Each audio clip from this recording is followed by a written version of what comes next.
राधे कृष्ण। मैं doctor Y राखी आप सभी को होली की देती हूँ बहुत ढेरों शुभकामनाएं। जीवन में सुख मिले, खुशियां आए, धन आए, दौलत आए।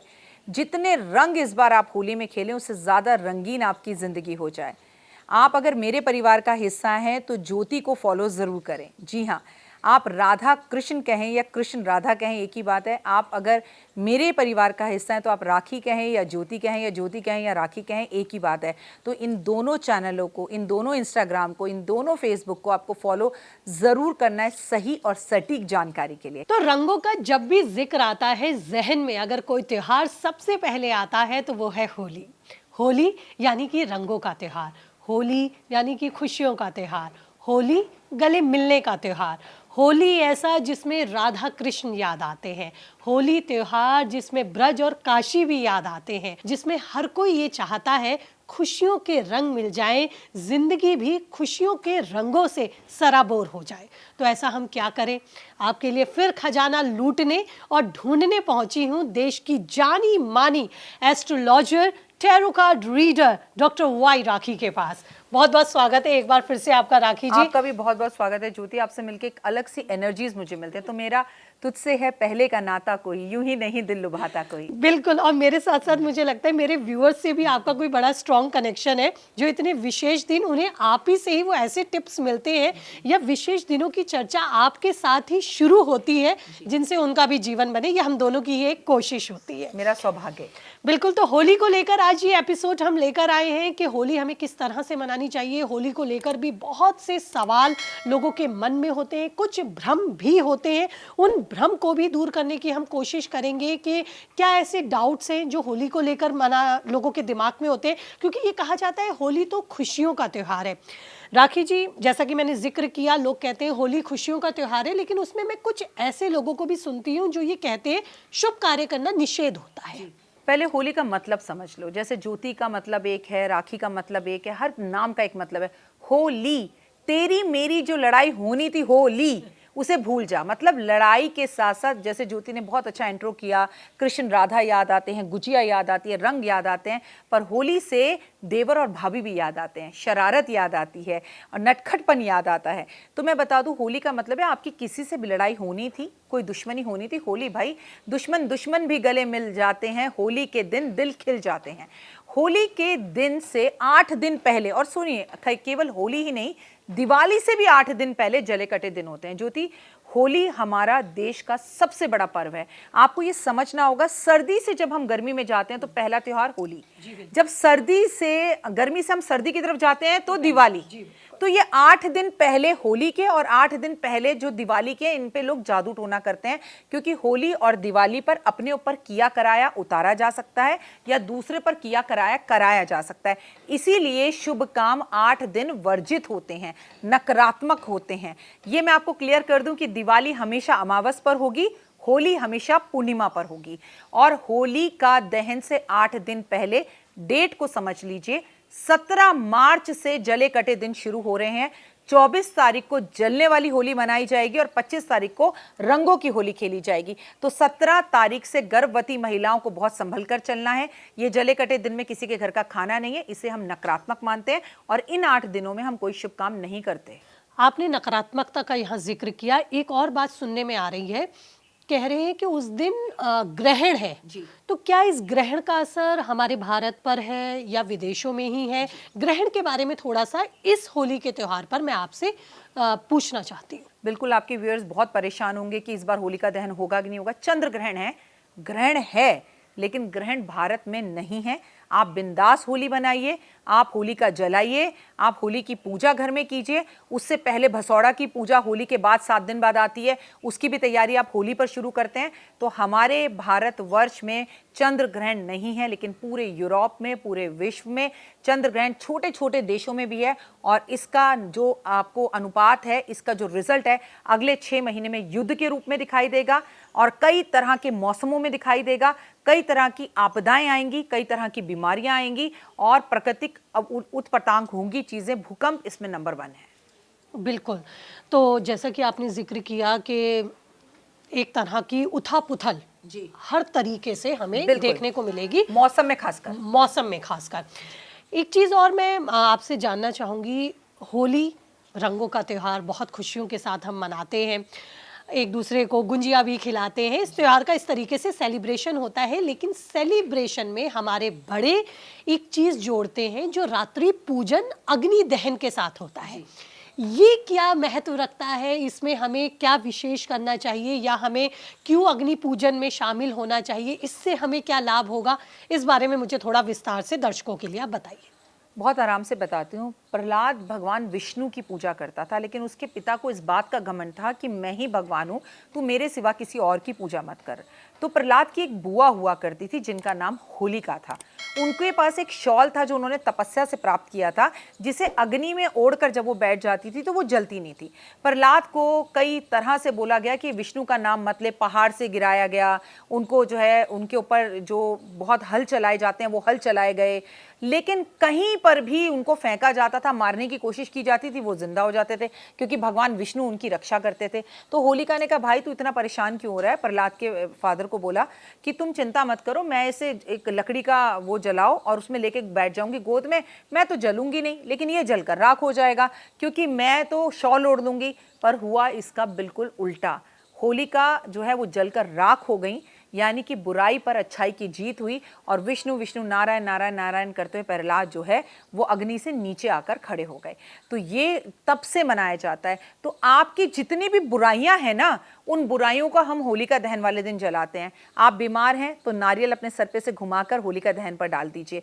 आपको लगता है आपके घर में कोई ऊपरी हवा है, 7 नींबू लीजिए, अपने घर में पूरी तरह से घुमाइए और उसे होलिका दहन में डाल दीजिए। अगर आपको लगता है आपको इंक्रीमेंट प्रमोशन नहीं मिल रहा तो एक काले कपड़े में पोटली बनाइए, काला कपड़ा लीजिए, उसमें अपने वजन के बराबर, आपका वजन 50 किलो है तो 50 ग्राम काले तिल डाल लीजिए, उसे 7 बार अपने एंटी क्लॉकवाइज सर से घुमाइए और उसे होलिका दहन में अग्नि में डाल दीजिए। आपको नौकरी में जो समस्या आ रही है वो दूर होगी। प्लस आपके घर की जितनी पुरानी लकड़ी है, पुराना सामान है जिसका प्रयोग नहीं करते हैं, उसे जाकर आप होलिका दहन में डाल दीजिए। और पैसा नहीं है ना बहुत ज़्यादा, कुछ नहीं करना है, ऐसे कलर का प्लेन एक पेपर लो, उसमें अपनी विश लिखो कि भगवान मेरी शराब पीने की आदत छूट जाए, मेरी बीमारी खत्म हो जाए, मेरे कर्जा उतर जाए, मेरा पुलिस केस खत्म हो जाए, कोर्ट कचहरी केस खत्म हो जाए। और जब अग्नि का दहन हो रहा हो इसे जाकर पेपर को वहाँ डाल दो। It is more than enough. 3 चक्कर उसके काट लो, आपकी जीत होगी और बुराई जलकर राख हो जाएगी जैसे होलिका जली थी। बिल्कुल, तो बहुत ही फिर सुंदर तरीके से आपने दर्शकों को, व्यूअर्स को समझा दिया कि किस तरह से होलिका का महत्व है या होलिका दहन में आपको किस तरह से पूजा करनी चाहिए। एक और चीज़ बुजुर्गों से मुझे सुनने को मिलती है, होलिका दहन की जो राख होती है उसे बड़ा पवित्र माना जाता है। ये कहा जाता है कि कोई उसे माथे पे लगा ले तो रोग उसके दूर हो जाते हैं, कोई कष्ट हो उससे प्रोटेक्शन मिलती है। इस राख का वाकई में महत्व है? इस राख का महत्व होता था। ज्योति, आपके माध्यम से लोगों को जागृत करना ज़रूरी है। हम आज के ज़माने के एस्ट्रोलॉजर हैं। देखिए, आज से कुछ ज़माने पहले जब इस राख की पूजा हुआ करती थी तो लोग जादू टोना नहीं करते थे, तंत्र विद्याएं नहीं करते थे, एक्स्ट्रा मेडल अफेयर नहीं होते थे, लोग किसी से जलते नहीं थे, भाईचारा बहुत था, प्रॉपर्टी के लिए कोर्ट कचहरी के केस नहीं होते थे। ज्योति, आज की तारीख में जितने भी लोग होलिका दहन में चीज़ें डालने जाते हैं, अपने दुश्मन के नाम डालने जाते हैं, माता पिता मर जाएं इतना तक लोग सोचते हैं, भाई भाई का दुश्मन होता है ये सोचते हैं, कैंसर जैसे रोगों को उतार कर अपने शरीर से नींबू को या नारियल को टच कर कर कि हमारा ये रोग खत्म हो जाए। अब आप मुझे बताओ ज्योतिका, है ज्योति, मुझे है तो वो एक राख ही है, तो वो एक चिता ही जिसमें होलिका जली थी बुराई, क्या उस राख को घर लाकर मेरा भला हो सकता है? नहीं हो सकता। कलयुग में नहीं हो सकता, सतयुग में होता था। आप अगर सतयुग की बात करें तो लोग इतने काम नहीं करते थे। आपसे मेरा निवेदन है, इसका एक बहुत जादुई उपाय बताती हूँ, आपका पर्स कभी खाली नहीं होगा, आजमा कर देख लीजिएगा। एक मुट्ठी सिक्के लीजिए, 1 रुपए के, 2 रुपए के, 3 रुपए को। होलिका जब जल चुकी हो, दहन हो, उन सिक्कों को उसमें डाल दीजिए। अगले दिन सुबह उठकर जब होलिका शांत हो गई हो, उसमें से जाके वो सिक्के ढूंढ कर लाइए, जितने आपको मिल जाए, ज़्यादा ढूंढने की जरूरत नहीं है। घर लाकर उन्हें गंगा जल से धोइए और धोकर उसे अपने घर में पर्स में रख लीजिए, लक्ष्मी की तरह। लेकिन उस राख को घर मत लाइए, उसकी तिलक को माथे पर मत लगाइए। उसी टाइम पर परिक्रमा करिए, हाथ जोड़िए और बोलिए, मुझसे कोई गलती हुई है 2024 में, 23 में, मेरे कोई भी पाप कर्म है इस अग्नि में जलकर राख हो जाएं, प्रभु मेरी गलतियों के लिए मुझे माफ़ कर दो। नया अनाज जो बना हुआ है, चना आता है, नई गेहूं की बालियां आती हैं, वो उसमें भूनकर गर्म करो। क्यों? ताकि अन्नपूर्णा देवी में अग्नि को स्वाहा करो, ताकि आपके घर में कभी अन्न धन की कोई कमी ना रहे। लेकिन अगर अग्नि का दहन के पास खड़े होकर आपको कोई प्रसाद खाने को भी देता है तो उस प्रसाद को कतई मत खाओ, क्योंकि वो एक विष के बराबर है। बिल्कुल, उम्मीद करती हूँ व्यूअर्स ये सब बातें बहुत गौर से सुन रहे होंगे और अपनी ज़िंदगी में इस चीज़ को लेकर काफ़ी अलर्ट भी आप रहेंगे। खूबसूरत तरफ एक बार हम चलते हैं। राधा कृष्ण, बरसाने की होली, ब्रज की होली, काशी की होली, लठमार होली। लठमार होली, मतलब होली का जब भी ख्याल आता है तो अगर हम अध्यात्म की तरफ जाएं या अपने देवी देवताओं की तरफ जाएं तो वो भी होली के रंगों में सराबोर नजर आए। इसको आप किस तरह से कहेंगी? जिस दिन हम रंग खेलें तो वो रंग सबसे पहले हम किसके माथे चढ़ाएं? सबसे पहले अपने घर के बड़े बुजुर्गों के पैर के अंगूठे पर वो रंग लगाओ, अपने बड़ों का आशीर्वाद लो। फिर अपने कुल देवी देवता को याद करो, फिर अपने इष्ट देवता को याद करो, फिर अपने पति या पत्नी को याद करो, पार्टनर, जो आपका पार्टनर है, आपका बिजनेस पार्टनर है, उसे याद करो। फिर अपने घर के छोटे छोटे बच्चों और कन्हैया को याद करो। होली ज़रूर खेलिए। मैं आपको बार बार हर माध्यम से ये बताती हूँ, जो लोग होली नहीं खेलते उनकी ज़िंदगी में रंग नहीं आते। इन बालों का क्या है, हेयर स्पा हो जाएगा। इस स्किन का क्या है, एलर्जी होगी, एलर्जी की गोली खा के सही हो जाएगी। नहीं नहीं, होली तो बड़ा गंदा त्यौहार है, हम तो बिल्कुल होली नहीं खेलते, हमारी तो स्किन खराब हो जाती है, हम तो कमरे में बंद होकर बैठ जाते हैं। ये जो लोग करते हैं ना, उन्हीं की ज़िंदगी फीकी है। और जो बदमाशों की तरह अपने अंदर बचपन की राखी को जगा लेते हैं, बचपन वाली ज्योति को जगा लेते हैं, उन लोगों की ज़िंदगी बड़ी कलरफुल रहती है।